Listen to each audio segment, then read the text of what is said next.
پاک فضائیہ کے سربراہ air chief marshal Zaheer Ahmed Babar Sidhu نے دورہ امریکہ میں اس بات کا خواہشمند ہے کہ وہ F-35 اپنا جدید ترین فائٹر جیٹ پاکستان کو دے۔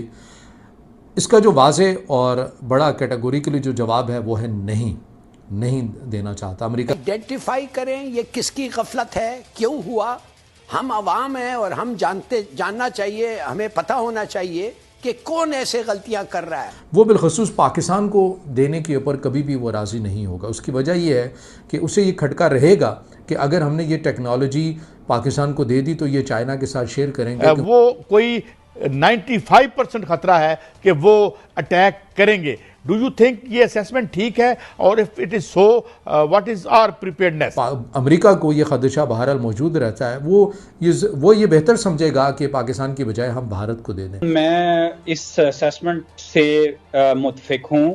جب کسی ملک کی فوجی قیادت کا امریکہ کا دورہ ہو اور اس کی تفصیلات آنے میں بھارت نے ایک دعویٰ کیا ہے، بار بار رپورٹس پبلش ہو رہی ہیں، ڈیفرنٹ آرٹیکلز ہیں جس میں یہ لکھا ہوا ہے کہ بھارت کلیم کر رہا ہے ہم نے ہسٹری کا سب سے زیادہ اسٹرانگیسٹ میزائل تیار کر لیا ہے، K6 ہائپرسونک بیلسٹک میزائل۔ ہمارے سر کے اوپر FATF کی تلوار لٹکتی رہے۔ پاکستان اور بھارت کی کشیدگی بڑھتی ہے، جنگ بڑھتی ہے، تو پاکستان جو ہے وہ اپنا F-16 جو طیارہ ہے فائٹر جیٹ جو امریکہ نے دیا ہوا ہے کے اندر موجود تھے۔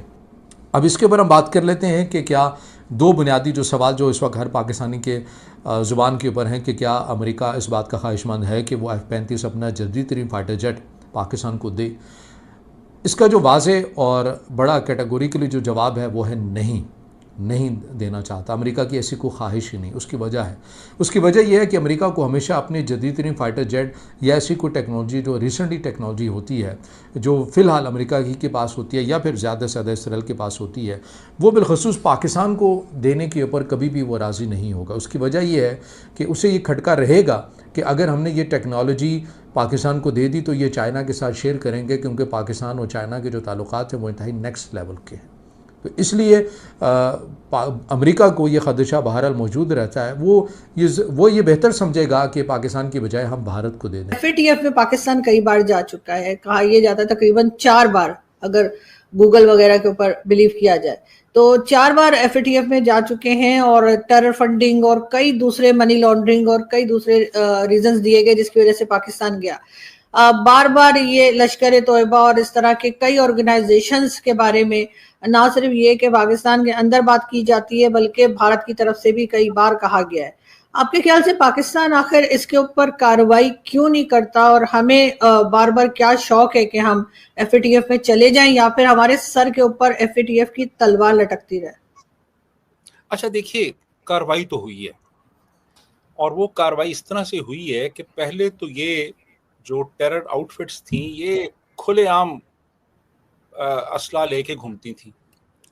ان کے جو لیڈرز ہیں وہ آپ کو نظر آتے تھے، ان کے ساتھ کئی باڈی گارڈز ہوتے تھے، گنز اٹھائی ہوئی، ایون یونیورسٹیز میں جا کے لیکچر دیا کرتے تھے، تعلیمی اداروں میں جاتے تھے، سڑکوں پہ نظر آتے تھے، جلسے کرتے تھے یہ لوگ۔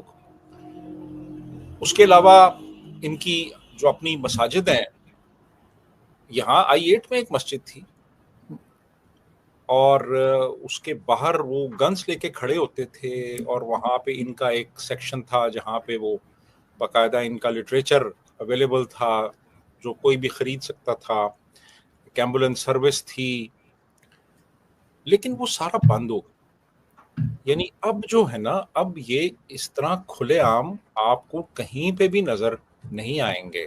حافظ سعید غائب ہے، مسعود اظہر اس وقت منظر عام پہ نہیں ہے، صلاح الدین ایک یہاں پہ آیا ہوا تھا، فضل الرحمان خلیل وغیرہ وغیرہ، یہ سارے اس وقت منظر عام پہ نہیں ہیں۔ یہ انڈر گراؤنڈ چلے گئے، ان کو بھیج دیا گیا، لیکن جو ان کی ایکٹیویٹیز تھیں جو کہ ویزیبل تھیں، جو کہ نظر آتی تھیں، اور جس طرح کھلی چھوٹ ان لوگوں کو ملی ہوئی تھی، وہ اب نہیں ہے۔